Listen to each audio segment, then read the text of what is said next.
Yeah, I'll react to that, sure.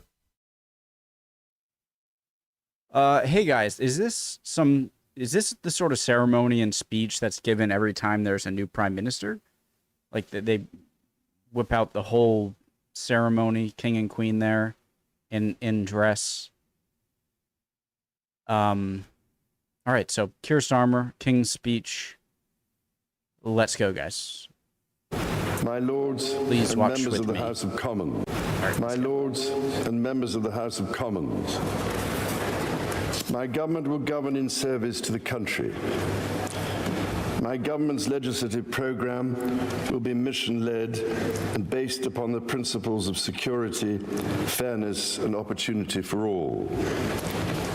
Stability will be the cornerstone of my government's economic policy, and every decision will be consistent with its fiscal rules.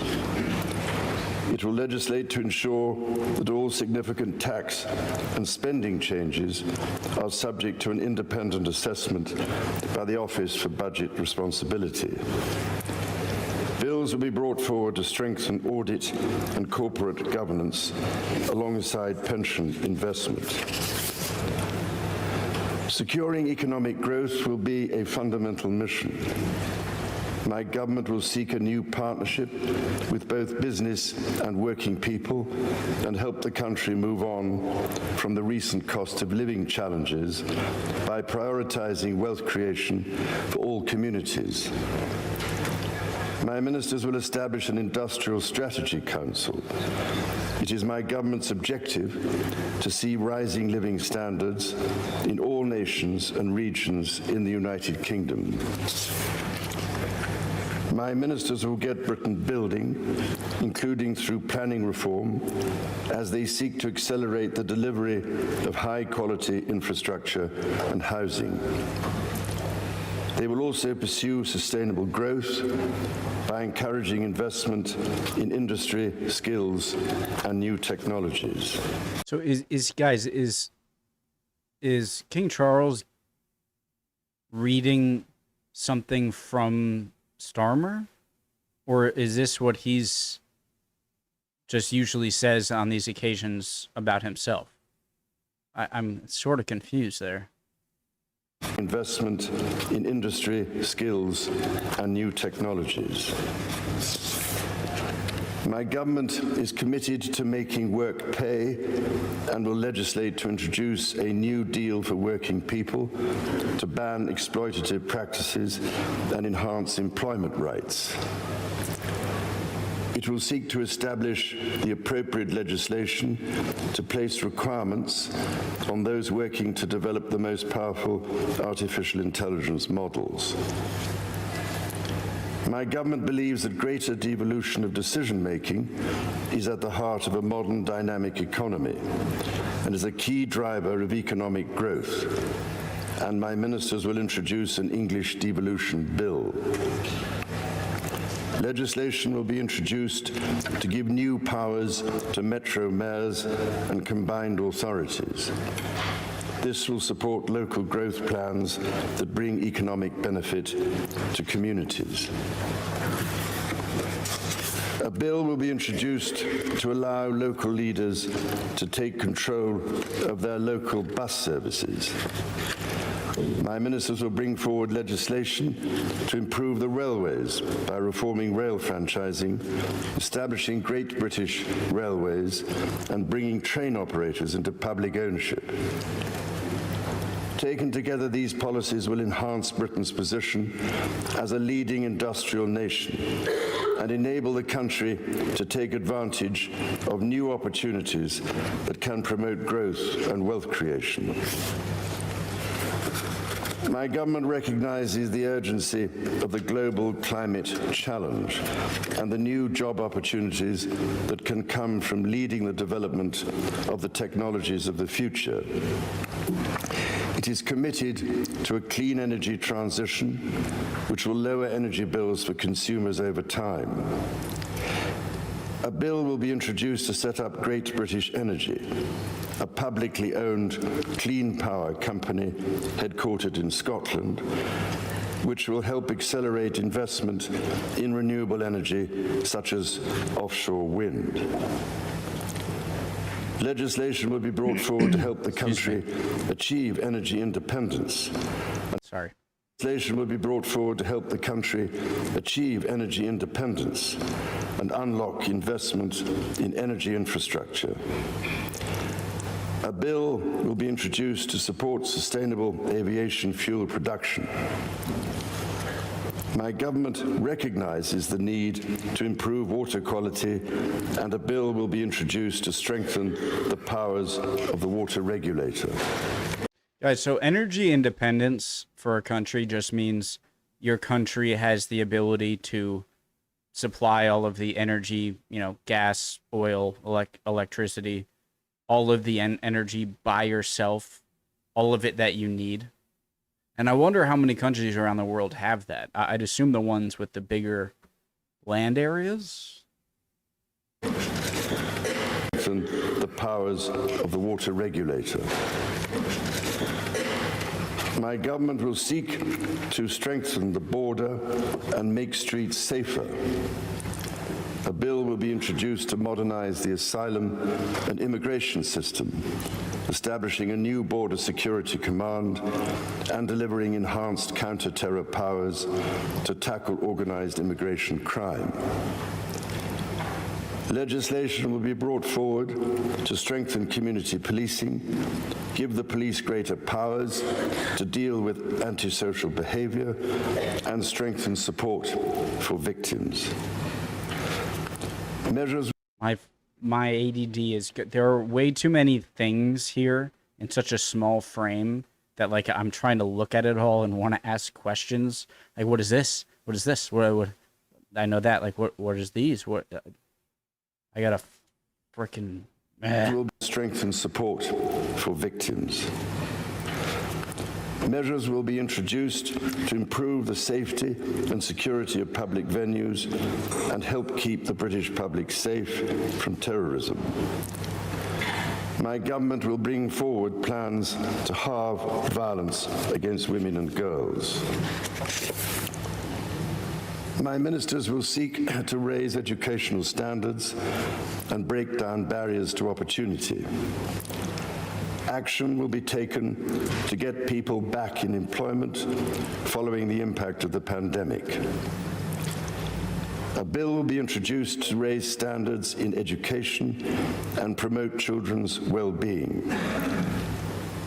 Measures will be brought forward to remove the exemption from value-added tax for private school fees, which will enable the funding of 6,500 new teachers.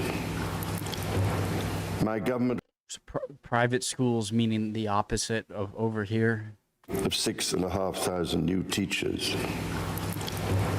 My government will establish Skills England, which will have a new partnership with employers at its heart, and my ministers will reform the apprenticeship levy. Legislation will be introduced to give greater rights and protections to people renting their homes, including ending no-fault evictions and reforming grounds for possession. Draft legislation will be published on leasehold and commonhold reform. A bill will be introduced to establish an independent football regulator to ensure greater sustainability in the game and strengthen protections for fans. My government will improve the National Health Service as a service for all, providing care on the basis of need, regardless of the ability to pay. It will seek to reduce the waiting times, focus on prevention, and improve mental health provision for young people. It will ensure mental health is given the same attention and focus as physical health. My ministers will legislate to modernize. Mental health is a big thing that I care about. I've had still have problems, but I've had problems in the past. I think, I've said this for, years. Therapists and like psychologists should be as common trips as physicals, without like this stigma around it. Like it's like, oh, I have my annual physical. It's like, oh yeah, and everyone gets that. But we just don't. We should make it normalized of being like, okay, you're going to your annual psychological like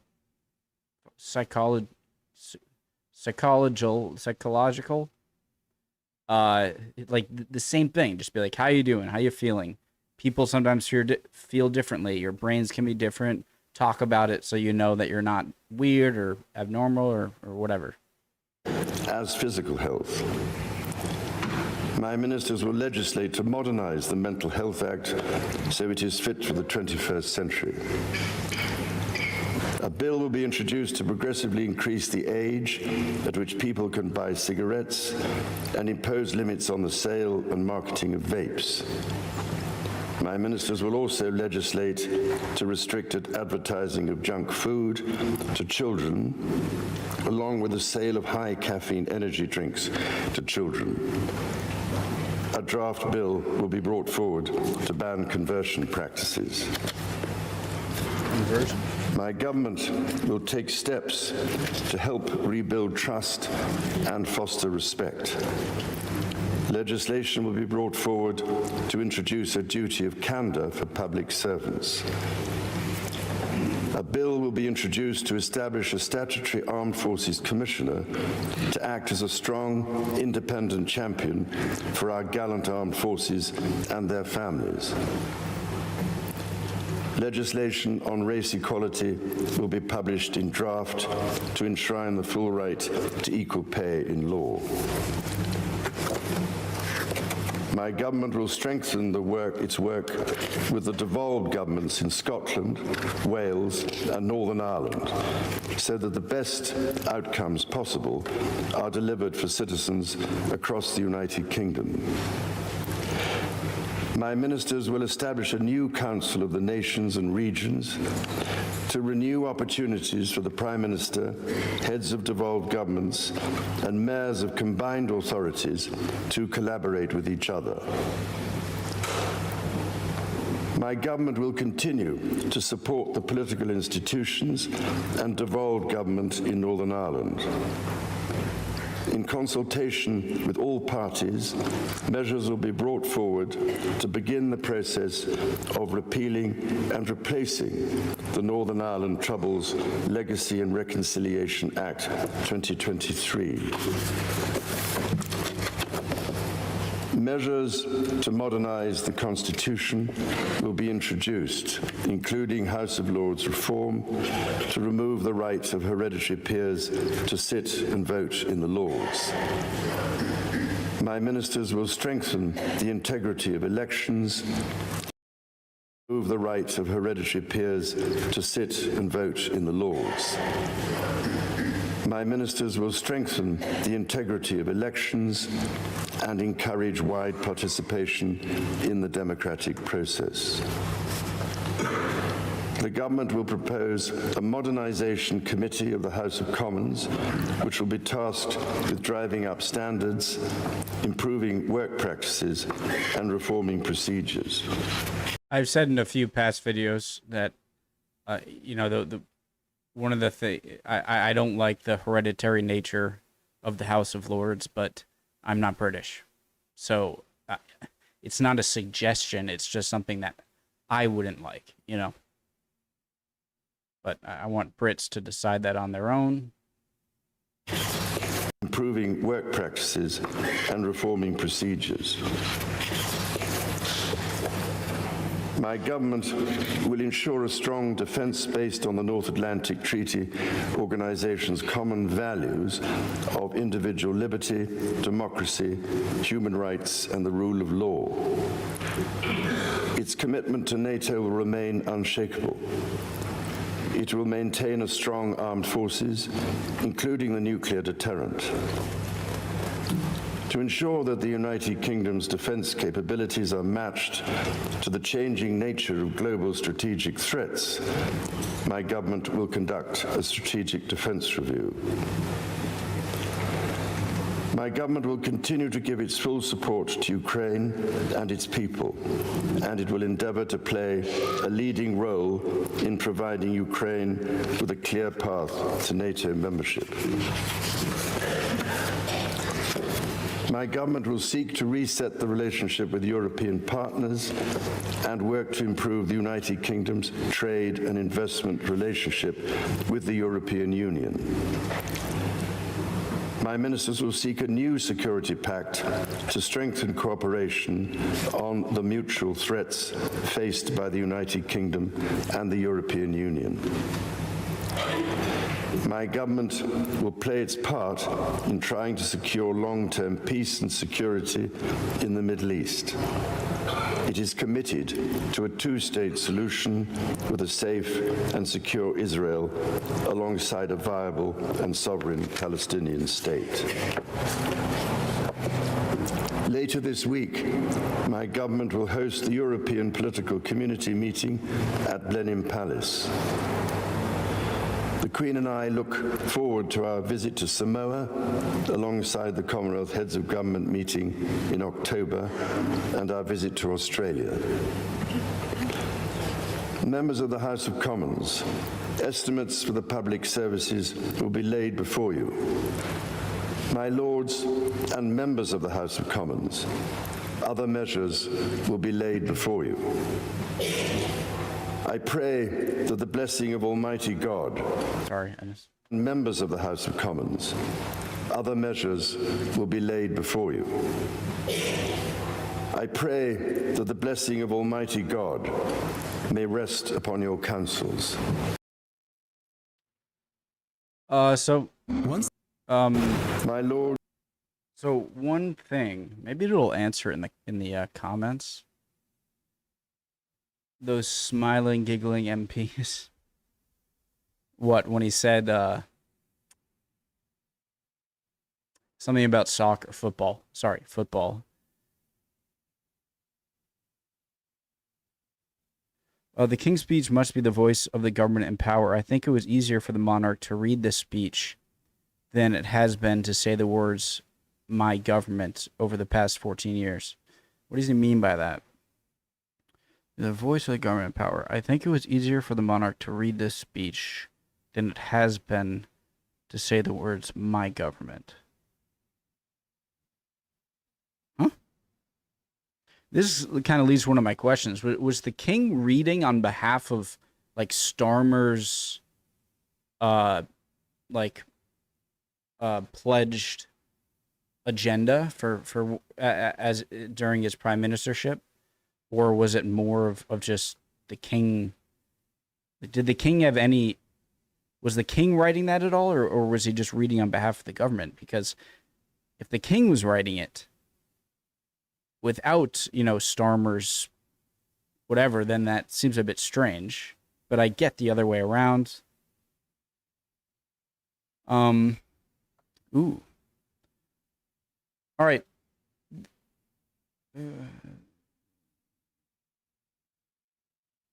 Okay, oh yeah, that freaking rock. For our gallant armed forces and their families. Holy crap. Legislation on race equality will be published. How much is that worth? Like $10,000? No, I'm joking. It's probably worth like $1 million. Very interesting, guys. Would appreciate any comments, any answers to the questions, anything at all down below. You're always great with that. And hope you're all doing well. See you guys next time. Bye.